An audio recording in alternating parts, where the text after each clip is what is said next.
didukung oleh Move on to Top Mochaccino Double Shot. Double nikmatnya. Selamat malam pemirsa, di tengah perlambatan ekonomi global yang juga terjadi di Indonesia, gig economy menjadi jalan keluar. Gig economy adalah ekonomi yang digerakkan pekerjaan berbasis kontrak jangka pendek atau pekerja lepas menjadi solusi bertahan bagi tenaga kerja. Fenomena ini bukan monopoli Indonesia saja, karena fenomena meluasnya gig economy ini juga terjadi di Amerika Serikat, China, India, Singapura, itu untuk menyebut beberapa negara besar.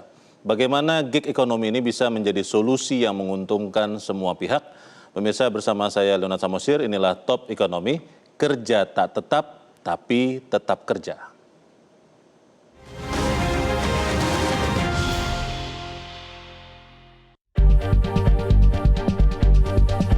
Fenomena gig ekonomi atau pasar tenaga kerja berbasis kontrak jangka pendek ataupun pekerja lepas menjadi isu penting di tengah badai PHK yang terus melanda berbagai sektor ekonomi. Pilihan menjadi pekerja lepas, short term dan informal menjadi solusi bertahan dengan semakin langkanya lapangan kerja. Badan Pusat Statistik BPS mencatat jumlah angkatan kerja per Februari tahun 2025 mencapai 153,05 juta orang atau naik 3,67 juta dari tahun sebelumnya. Sementara itu, tingkat pengangguran terbuka menurun dari 4,82% menjadi 4,76%. Meskipun jumlah pengangguran secara absolut naik dari 7,20 juta menjadi 7,28 juta jiwa. Menariknya, proporsi pekerja informal terus meningkat dari 59,17% menjadi 49,40%. Pekerja informal tersebar pada kategori berusaha sendiri, pekerja bebas, dan pekerja keluarga yang tak dibayar. Namun sebaliknya, pekerja formal mengalami penurunan secara proporsional. Hal ini tak lepas dari tingginya angka PHK. Menurut data Kementerian Ketenagakerjaan, hampir 80.000 pekerja diputus hubungan kerja pada 2024 atau naik 20,21% dibanding tahun sebelumnya. Riset lebih lanjut menunjukkan para pekerja yang kena PHK beralih ke sektor informal seperti ojek daring, perdagangan online hingga konten creator yang tak tercatat dalam statistik resmi. Apa ketika lapangan kerja formal tertekan akibat pelambatan ekonomi, gig ekonomi menjadi alternatif solusi? Apakah secara makro bisa berkelanjutan? Bagaimana dengan perlindungan sosialnya? Bagaimana dengan tuntutan jam kerja yang tidak menentu? Bagaimana dengan fluktuatifnya pendapatan? Adanya risiko-risiko eksploitasi? Cukupkah regulasi mendukung dan melindungi pekerja gig? Tampak menjanjikan tapi rapuh. Bertahan dulu, berkelanjutan nanti dulu. Dan pemirsa, di Studio 1 Metro TV bersama saya telah hadir 4 orang narasumber. Yang pertama adalah staf khusus Wakil Menteri Tenaga Kerja, Penta Peturun. Pak Penta, selamat malam. Selamat malam, Leo. Terima kasih sudah hadir. Kemudian juga telah hadir bersama kita Ketua Bidang Ketenagakerjaan Asosiasi Pengusaha Indonesia atau APindo, Bob Azam. Pak Bob, selamat malam. Selamat malam. Terima kasih Pak sudah hadir. Juga telah hadir bersama kita Direktur Eksekutif Segara Research Institute, Peter Abdullah. Pak Peter, selamat malam. Malam, Bang Leo. Dan juga telah hadir bersama kita Direktur Eksekutif CSIS Indonesia, Yose Rizal Damuri. Pak Yose, selamat malam. Malam. Saya ingin langsung bertanya ke Pak Yose. Pak Yose, kalau kita melihat terminologi gig economy, ini saya sejujurnya juga baru belakangan mengenal. Apakah itu artinya sama dengan pekerja informal atau memang hanya pekerja informal yang lahir pekerjaannya karena bermunculannya platform-platform digital, Pak Yose?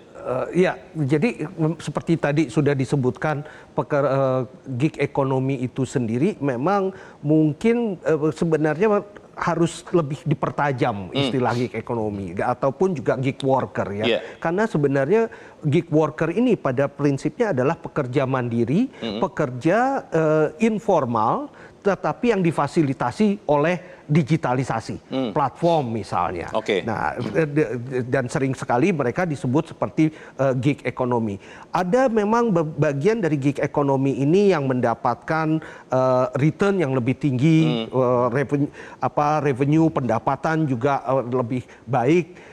Tetapi kebagian besar atau part yang besar dari gig ekonomi atau gig workers tadi sebenarnya pihak atau pekerja-pekerja yang mendapatkan pendapatan lebih rendah, pendapatannya tidak menentu, dan juga tidak mendapatkan perlindungan yang mencukupi. Dibandingkan pekerja formal maksudnya ya? Dibandingkan dengan pekerja formal. Oke. Jadi ada kadang-kadang kita tertutup perhatian kita dengan istilah gig workers ini, padahal mereka mungkin sebenarnya adalah informal workers, tetap informal workers yang juga mempunyai kelemahan-kelemahan tadi.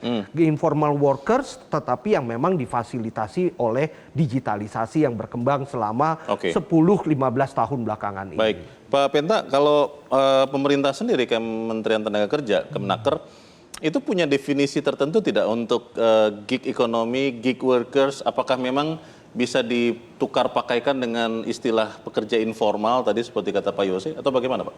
Memang sampai hari ini kami kementerian merespon itu karena ada problem. Pertama kan problemnya seperti tadi disampaikan Pak Yose tadi, perasa penyebutan gig itu kan masih gamang bagi yang mendapat. Jadi penyebutannya itu adalah pekerja yang fleksibel, mandiri, lantas dia yang hari ini tafsiran masyarakat adalah itu bekerja di basicnya ada basic tadi digital. Jadi karena digital orang menganggap gig ekonomi itu adalah pekerja yang fleksibel, lantas mandiri dan digital. Itu yang hari ini di kepala masyarakat itu pekerjaan itu. Betul. Nah satu sisi ada problem, ada kebutuhan masyarakat ya. Problem perkembangan teknologi, perkembangan ekonomi, politik itu berubah dan masyarakat sosiologi juga berubah. Nah, ini kita lihat dari sisi hukum karena negara itu mengatakan bahwa negara harus hadir sebagaimana amanat konstitusi. Nah, di sana tafsirnya seperti apa? Tafsirnya gig itu seperti apa dalam penggunaan kata ini? Kan kita bicara itu kalau bahasa hukumnya adalah soal kemitraan. Nah kalau kita bicara kemitraan kita akan bicara soal rejim hukum. Nah rejim hukum yang berkaitan dengan kemitraan adalah hukum yang kesetaraan. Jadi mitra itu adalah hukumnya perdata, suka sama suka. Prinsip dasarnya itu. Yang kedua, kalau kita bicara soal pekerjaan di sana ada unsur pekerjaan dan pelayanan publik, kepentingan publik di sana, maka ada kepentingan publik di sana. Jadi bukan hanya hal privat tapi ada kepentingan publik. Nah hari ini jawaban itu tidak terjawab di regulasi kita. Karena perkembangan digital, perkembangan ekonomi regulasinya belum ada? Belum mampu untuk menjawab itu. Nah hari ini yang sekarang semua teman-teman, nah ini ada beberapa teman-teman peneliti, pengusaha dan sebagainya, termasuk pekerja dan aplikatornya memberikan masukan ke kita.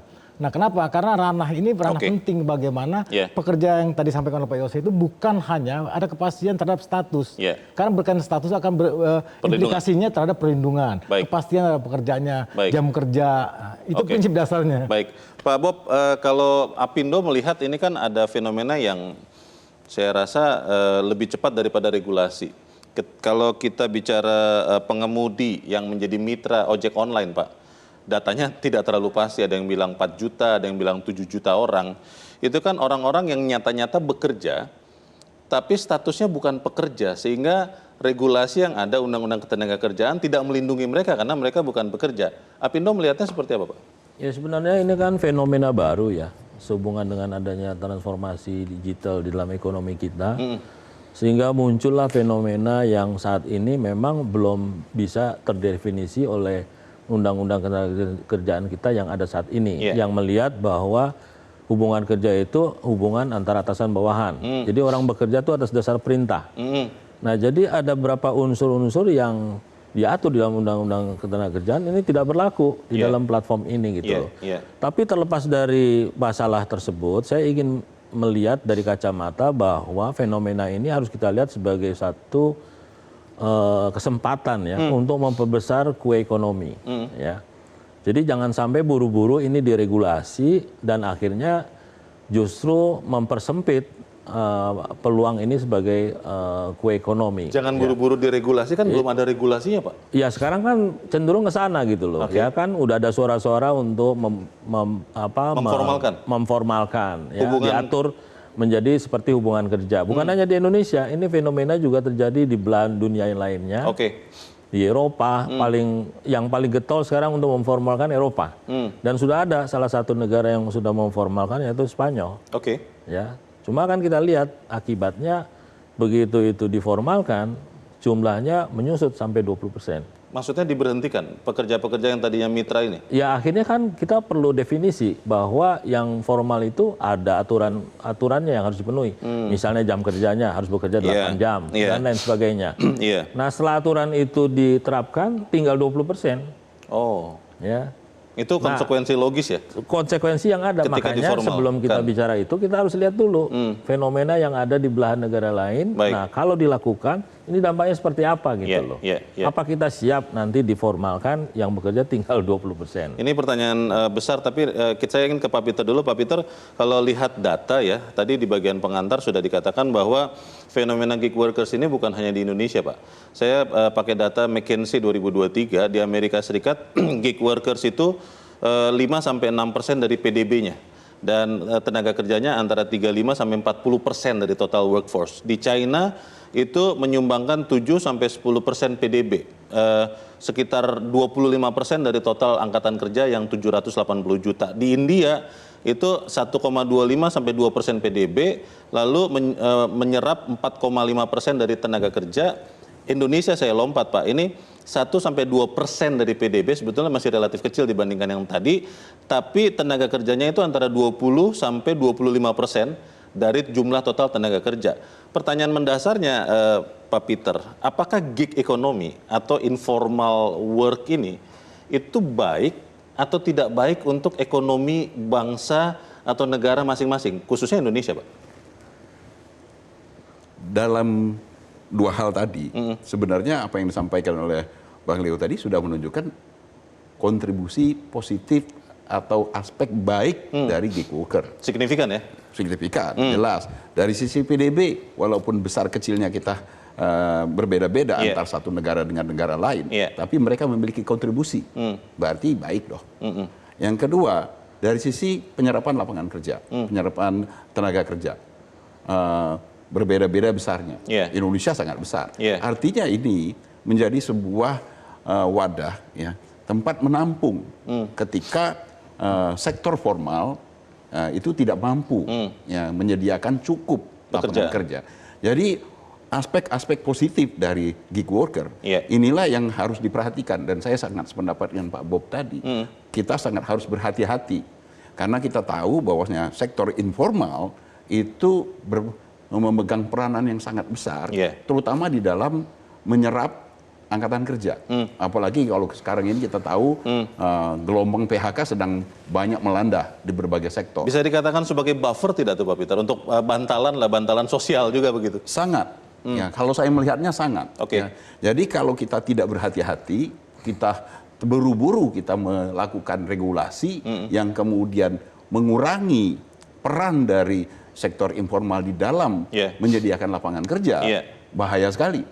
Ya, karena itu akan berujung kepada meningkatnya pengangguran dan kemudian bisa memunculkan persoalan-persoalan sosial. Jangan buru-buru regulasi, tapi Pak Jose, belum lama kan kita melihat ada demo Pak. Ojek online itu demo karena merasa tidak pasti. Apakah memang kita biarkan berproses, seleksi alam yang akan menentukan bentuk skema hubungan kerjasama, atau memang harus diregulasi tapi harus hati-hati? Bagaimana Pak? Ya, sebelum ke sana, saya juga mau membahas mengenai statistik yang tadi disebutkan dari McKinsey itu ya. Jadi di situ bisa kita lihat bahwa gap antara sumbangan ke PDB dengan jumlah pekerjanya itu sendiri. Ada big gap yang cukup jauh sekali. Misalnya pekerjanya sampai 20%, kemudian sumbangannya hanya sekitar 7% dari PDB-nya ya? Kecil. Artinya apa? Ini produktivitas dari gig ekonomi itu relatif rendah. Itu sisi lain yang bisa kita bahas. Artinya juga bahwa memang gig ekonomi ini memberikan jalan keluar. Tetapi jangan jalan keluar ini menjadi jalan keluar yang tetap, yang permanen. Ini hanya jalan keluar yang sementara.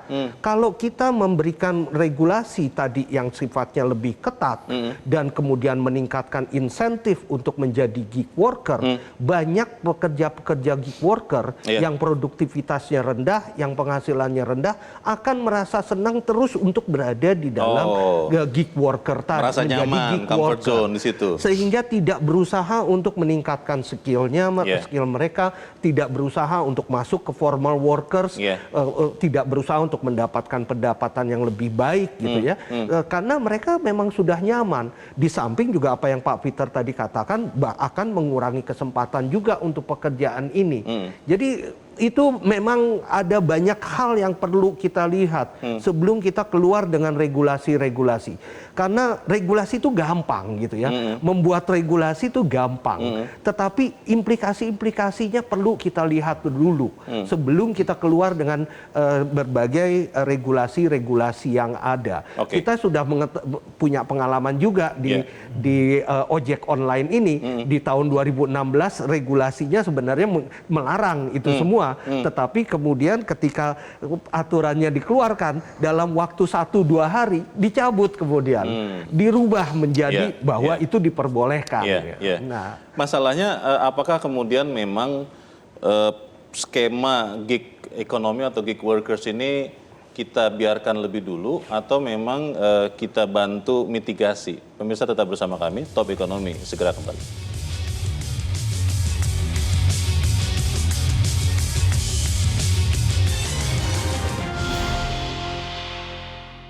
Jelajahi cara baru mendapatkan informasi. Download Metro TV Extend sekarang.